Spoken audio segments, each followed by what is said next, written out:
श्री शिवाय नमस्तुभ्यम। हर हर महादेव।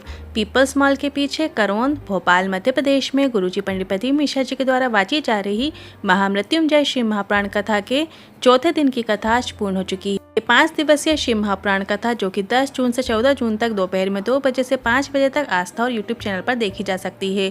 आज की कथा बहुत रोचक थी और बहुत सारे नए नए गुरु जी ने उपाय बताए हैं, जिसमें कर्जा मुक्ति उपाय, रोग मुक्ति उपाय, महिलाओं के लिए विशेष उपाय और शरीर में कहीं भी यदि गांठ हो गई है तो उसके लिए गुरु जी ने विशेष उपाय बताया है। कल मतलब 14 जून 2023 दिन है बुधवार का और तिथि है योगिनी एकादशी की विशेष तिथि है और इस दिन आप एक काफ़ी अच्छा लक्ष्मी प्राप्ति उपाय कर सकते हैं। ये उपाय सिर्फ एकादशी में किया जाता है। ये उपाय हम आपको इसी वीडियो के अंत में करके दिखाने वाले हैं। उससे पहले आज की कथा में गुरुजी ने 11 उपाय पत्र उपयोगी जानकारियां दी है। सभी की जानकारी आपको इसी वीडियो के माध्यम से देंगे। किसी कारणवश यदि आपने आज की कथा नहीं सुनी है तो पूरी कथा का रसतत्व आपको एक छोटे से वीडियो से प्राप्त हो जाएगा। पिछले प्रश्न का सही उत्तर है, प्रश्न था सावन में शिवलिंग पर कितने लोटे जल चढ़ाए जाते हैं, तो सही उत्तर है बी 2 लोटे जल। और आज का प्रश्न इस प्रकार है, गुरुजी की जो अगली कथा है 19 से 25 जून कहाँ होने वाली है, ए पुष्कर, बी अलवर, सी मैनपुरी या डी खगड़िया। आप अपने प्रश्न का उत्तर इसी कमेंट बॉक्स के जरिए भेज सकते हैं। हम इस प्रश्न का उत्तर कल के वीडियो में आपको बताने वाले हैं। बढ़ते हैं आज की कथा की पहली जानकारी की ओर। लोग भोग विलास, झूठ, प्रपंच, बेईमानी, कपट करते हैं जवानी में अर्थात पाप करते हैं और इसके बाद जब पुण्य करते हैं तो बुढ़ापे में करना शुरू करते हैं। ये श्रेष्ठ नीति नहीं है। बढ़ते हैं आज की कथा की दूसरी जानकारी की ओर। महामृत्युंजय मंत्र का अनुष्ठान अगर हम कोई पंडित जी से करवा रहे हैं और यह अनुष्ठान अगर कोई भी एक सदस्य करवा रहा है, चाहे वो पत्नी हो, माँ हो, पिता हो, सास हो, ससुर हो, जो भी करवाए, उसे अपने परिवार वालों को बताना चाहिए कि हमने परिवार के कल्याण के लिए महामृत्युंजय मंत्र का अनुष्ठान पंडित जी द्वारा करवाया है। ऐसा बता के करने से आपको उसका फल 4 गुना अधिक प्राप्त होता है। बढ़ते हैं आज की कथा की तीसरी जानकारी की ओर। शिव महापुराण की कथा कहती है, छुपकर भगवान के मंदिर नहीं जाना चाहिए, छुपकर पशुपतिनाथ व्रत नहीं करना चाहिए। आप कोई भी उपवास कर रहे हैं या कोई मंदिर में जल चढ़ाने जा रहे हैं तो आपके घर वालों को भी उसका ज्ञात होना चाहिए। आप कौन सा व्रत कर रहे हैं, कौन से मंदिर में जाकर जल चढ़ा रहे हैं। बढ़ते हैं आज की कथा की चौथी जानकारी की ओर। आपने यदि अगर 15-20 दिन, 1 महीने, 2 महीने या 6 महीने या 1 साल या 2 साल तक भी शंकर भगवान की शिवलिंग पर जल चढ़ाया है और अगर आपके घर में कोई व्यक्ति बहुत ज़्यादा दयनीय स्थिति में हॉस्पिटल में पड़ा हुआ है तो आप शिवलिंग पर जल चढ़ाकर उसका नाम और गोत्र बोलकर ये बोलना है, मैंने जितने भी दिन जल चढ़ाया है, पूजन की है और जो पुण्य अर्जित किया है वो मैं उस व्यक्ति को जो हॉस्पिटल में पड़ा हुआ है, जो या फिर जो कर्जे में भी डूबा हुआ है या जो परेशानियों में घिरा हुआ है, उसे प्रदान करना चाहती हूँ। ऐसा करके भी आप किसी का कल्याण कर सकते हैं। आज की कथा की 5वीं जानकारी की ओर। रीना जी पत्र लेकर आई, मेरी भाभी को संतान नहीं थी, उनकी शादी को 9 वर्ष हो गए थे, सारे डॉक्टरों को दिखाया और ऐसा कोई देवी देवताओं का धाम नहीं था जहां हम न पहुंचे हों। मेरी भाभी भी हार गई और देवताओं का स्मरण करना बंद कर दिया। मैं भोले बाबा के मंदिर जाती थी, शिव आराधना करती थी और गुरुजी आप कहते हो शंकर पूजन का पुण्य हम किसी को भी दे सकते हैं, तो मैंने 6 महीने लगातार की गई पूजन का फल भोलेनाथ को बोलकर मेरी भाभी को दे दिया और बाबा ने मेरी सुन ली और 9 वर्षों के बाद संतान की प्राप्ति हुई है। उसी का आभार व्यक्त करने कथा पंडाल में आई हूँ। बढ़ते हैं आज की कथा की 6वीं जानकारी की ओर। बेलपत्र के बीच वाली पत्ती में कई बार लोग चंदन लगा देते हैं। शिव महापुराण की कथा कहती है, भूलवश भी यदि एक बेलपत्र में अगर बेलपत्र नहीं है तो शिव पर चढ़ी हुई बेलपत्र को प्राप्त कर धोकर उस बेलपत्र के ऊपर आप चंदन लगाकर एक चावल का दाना रखकर उसे शिवलिंग पर अर्पित कर देते हैं। ऐसा हम इसलिए करते हैं कि इसका मतलब ये होता है हमारे द्वारा पूर्व में चढ़ाया गया जल जो पुण्य है वो कभी भी समाप्त नहीं हो सकता, उसका पुण्य अक्षय हो जाता है, क्योंकि चावल मतलब अक्षत। इस चावल का अक्षत का कार्य यही होता है, उसे अक्षय कर देना। बढ़ते हैं आज की कथा की 7वीं जानकारी की ओर। रक्षाबंधन में बहनें भाई को तिलक करती हैं और तिलक करने के बाद उसमें चावल लगाती हैं।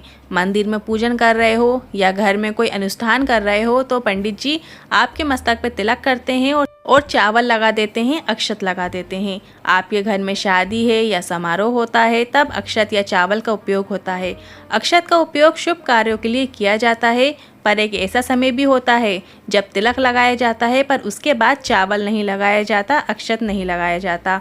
जब घर में कोई शांत हो जाता है और जब मस्तक में पगड़ी का क्रम होता है, तब मस्तक में तिलक तो लगाया जाता है, पर चावल नहीं लगाया जाता, ताकि भगवान से निवेदन किया जाता है ऐसा दुख का क्षण बार बार नहीं आना चाहिए। भविष्य पुराण, कूर्म पुराण और नंदी पुराण में आपको अक्षत की महत्वता का वर्णन भी प्राप्त होगा। बढ़ते हैं आज की कथा की 8वीं जानकारी की ओर। एक चावल का दाना जब अशोक सुंदरी माता के स्थान पर चढ़ाया जाता है। अब ये उपाय पुरुष या स्त्री कोई भी कर सकता है। जिसके शरीर में कहीं भी गांठ पड़ गई हो तो पुरुष या स्त्री दोनों ये उपाय कर सकते हैं। शरीर में किसी भी जगह पे यदि गांठ पड़ गई हो और वो गल नहीं रही हो तो उसके लिए ये उपाय किया जाता है। जिस माता के गर्भाशय में गांठ हो गई हो या गर्भाशय में गठान हो गई हो, डॉक्टर ऑपरेशन की भी बोल दिए हों, तो एक प्रयोग जरूर करें। आपको एक अक्षत का दाना चावल को शिवलिंग पर माता अशोक सुंदरी के स्थान पर अर्पित कर देना है और शिवलिंग पर जल अर्पित कर देना है।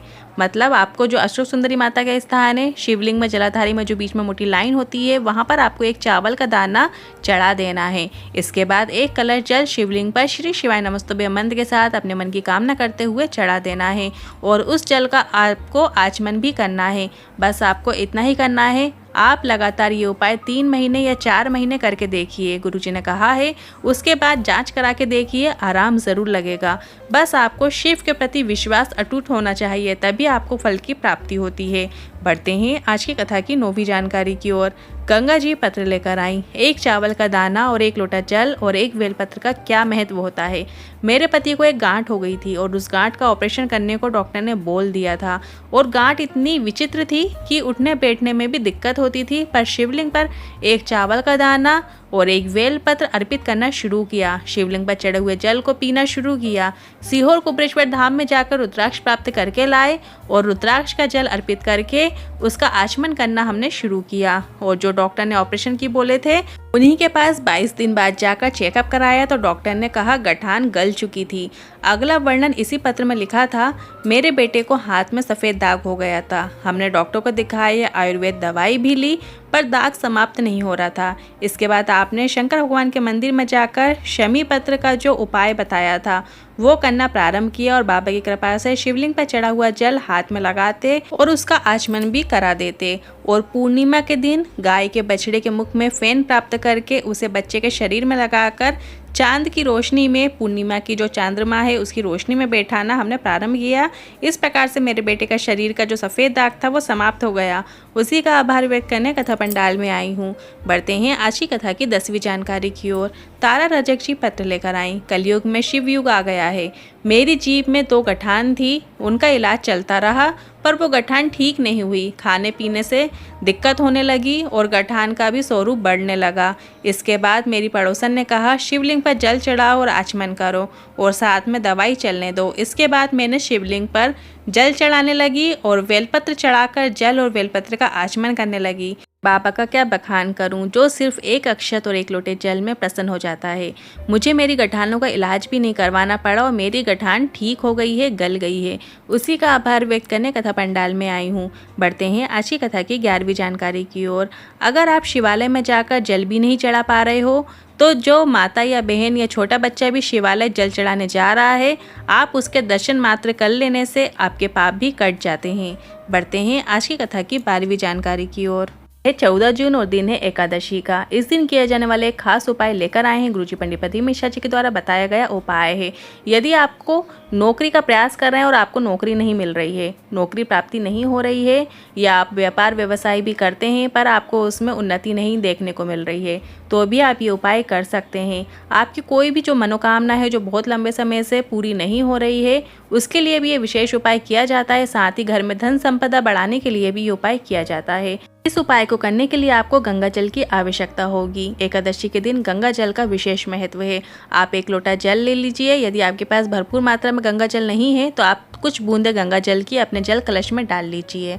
इसके बाद आपको 7 बेलपत्र लेना है। 7 बेलपत्र आप ऐसे लीजिए जो कहीं से भी खंडित ना हो। वो 7 बेलपत्र आप उस जो आपने 1 लोटा गंगा जल लिया है उसके अंदर वो 7 बेलपत्र डाल लीजिए। इसके बाद वो कलश जल, नंदी का जो उठा हुआ चरण होता है वहाँ पर आपको वो गंगा जल पूरा आपको समर्पित कर देना है, चढ़ा देना है। जो भी लोटे का कलश का जल है वो आपको पूरा नंदी के उठे हुए चरणों में श्री शिवाय नमस्तुभ्यम मंत्र के साथ समर्पित कर देना है। अब बची लोटे के अंदर, कलश के अंदर 7 बेलपत्र, तो उन 7 बेलपत्र को आपको शिवलिंग के ऊपर एक एक करके अर्पित कर देना है। श्री शिवाय नमस्तुभ्यम मंत्र के साथ वो 7 बेलपत्र आपको शंकर भगवान की शिवलिंग को अर्पित कर देना है। और जो बेलपत्र की डंडी है वो जलाधारी की ओर होनी चाहिए। इस तरीके से आपको बेलपत्र अर्पित कर देनी है। बस आपको इतना ही करना है। आपकी जो भी कामना है, चाहे वो धन प्राप्ति को लेकर हो, नौकरी के लिए है, वो पूर्ण अवश्य होगी। आज की वीडियो आपको कैसी लगी कमेंट करके ज़रूर बताइएगा। वीडियो थोड़ी भी उपयोगी लगी हो, थोड़ी सी भी अगर आपके लिए यूज़फुल हुई हो तो कमेंट बॉक्स में हर हर महादेव ज़रूर टाइप कीजिएगा। श्री शिवाय नमस्तुभ्यम।